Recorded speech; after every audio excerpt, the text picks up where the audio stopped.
Hey guys, it's Cauliflower, and today I'm doing something a little bit different on my channel, something I haven't done before, but I've been seeing a lot of these going around, and I wanted to do my own kind of spin on it, but I wanted to do it in a different way. So, from the title of this video, you know that I'm going to be doing an anti-haul, which has been started by the wonderful Kimberley Clark, and everybody here on YouTube has been doing a version of theirs. But I wanted to do a different type of version of the anti-haul that I have not seen anybody do, and that's just to do strictly drugstore. What I'm not going to buy that is either new or semi-new from the drugstore that I feel is really just not something that I need, or maybe it's just something that's a gimmick, or maybe too expensive, and it's just my opinion. So I'm going to be talking about 6 different companies and 6 different items. Some of them are kind of similar, and let's just get started.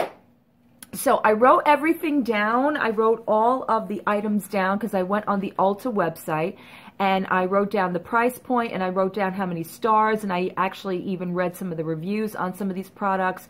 That kind of just actually gave me a little bit more incentive to tell you guys why I won't be purchasing these products.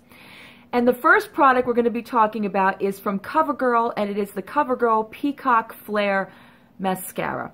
Now, the price point on this is $8.99, which is normal for Covergirl. And the reason why I'm not going to purchase this is because simply it's been done. I feel like Covergirl every now and again wants to come out and try to reintroduce a certain type of mascara. And sometimes they come out with hits, but most of the time they come out with misses. And reading just the reviews on this one in particular, I can tell that this one is definitely a miss. It only has about 3 stars on the Ulta website, as you can see here. And for me personally, I just feel like I have so many types of this kind of mascara. I just feel like Covergirl has made it a little late to the game when it comes to these types of mascaras. I think it's been done before, so I'm not going to purchase the new Covergirl Peacock Mascara. But to me, honestly, looking at the collection personally, when I went to Ulta and actually just felt it and looked at it, I felt like it's not worth the price point of $14.99 or $19.99 for some of these palettes, especially the palettes. I'm not really talking about some of the other products that are featured here. I'm kind of just honing in on the palettes themselves. Now, when I went to swatch these at Ulta, I was mortified. First of all, they felt very chalky to me, and on the price point at $19.99, to me, I'm expecting something a little bit more higher end, or at least up there like a NYX would be, or even like a Makeup Revolution, which is cheaper, but the quality is so much better. And for somebody who is collabing with them, I felt like a lot of this was very reminiscent of the Kim Kardashian line that she just came out with, and it's more gimmick to me than it is just typical Maybelline. And like I said, to me, $14.99, $19.99, the price points on these things to me is way above what drugstore should even be. Drugstore, there's a reason why it is in the drugstores, is because it's more affordable. And something like this is just something I'm just going to walk right by. So I'm not going to buy the Maybelline Gigi Hadid collection. Okay, moving on to another Maybelline, and unfortunately, it's the newer Maybelline Face Studio products. Now listen, everybody is coming out with highlights. Everybody's been doing these different types of highlights, whether it's the liquid highlight, the strobe highlight, the drops, and I feel like now Maybelline is now getting on board as well. And again, it's just something that I feel has been done over and over and over again. And again, with the price point for Maybelline, Maybelline is supposed to be a drugstore brand, and we're going into $9.99 for their Master Chrome Metallic Highlighters, which is a good price point, but at the same time, for me, they just look like every other carbon copy of every other type of highlighter out there, and I feel like it's unnecessary. They don't need to follow with more highlighters. I feel like we are just drenched in highlighters this year, and I think it just needs to kind of die away, and we need to focus on something else. So I'm not going to be buying or purchasing any of the Maybelline Face Studio Master Chrome Metallic highlighters or anything of that sort. Okay, Moving on to L'Oreal. L'Oreal has done exactly the same thing Maybelline is doing, and L'Oreal has just released a few new products in their True Lumi line, which is an amazing line on its own. I'm just reintroducing myself to the L'Oreal True Lumi foundation, which is a great foundation. It's a very dewy foundation. It makes your skin look beautiful and flawless and glowing. So therefore, why does L'Oreal need the True Match Lumi Shimmering Highlighting Powder, the Lumi Glow Nude Highlighter Palette, the Lumi Glow Natural Glow Enhancer, and the True Match Lumi Glow Boosting Drops, which to me kind of just remind me again of like the NYX products that have come out earlier this year, or even e.l.f. has come out with a couple of these drop products.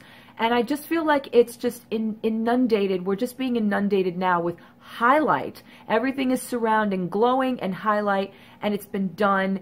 And for me, in the drugstore, I don't like repetitiveness, so I'm not going to be going to any of these products to look at them again, especially the palette, the 4 palette that you see here in this picture. The Lumi Glow New Highlighter Palette, to me, cream highlights just don't work on my skin. I'm better off with powder highlights or the single highlights that are actually in compacts. I'm not a big fan of the cream versions unless they're in sticks, and it's very few companies that I like those formulas. I feel like this is just redone and overdone, and again, for the price point, I'm just going to go right over it. So I'm not going to be purchasing any of these L'Oreal highlighters. Okay, moving on to one of my favorite cheaper makeup companies, and that's Wet n Wild. And again, we're going back to the same thing. This is the Wet n Wild Mega Glow Highlighting Palette. Honestly, Wet n Wild, how many highlights do you have to come out with before you just give it a rest?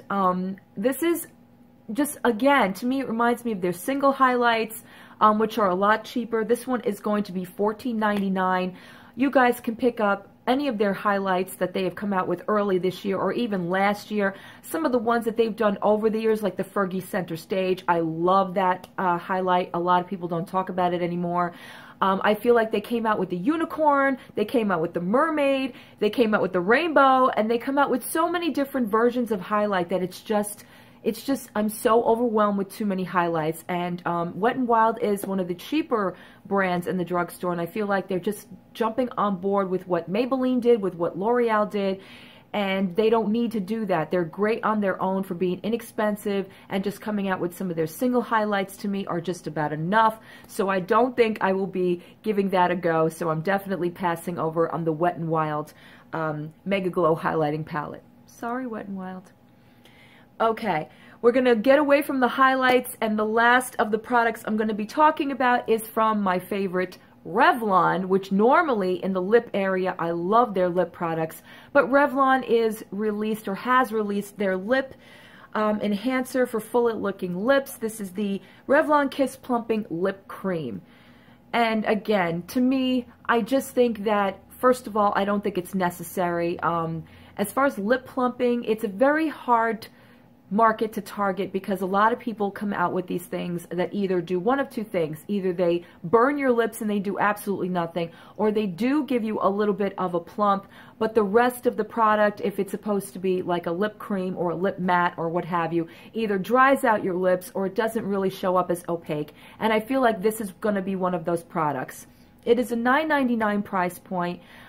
First of all, I do not like the squeezy tube application. I just think it's messy. I just think it's just not very comparable to when you're trying to apply it. It's better for lip balms or things of that nature.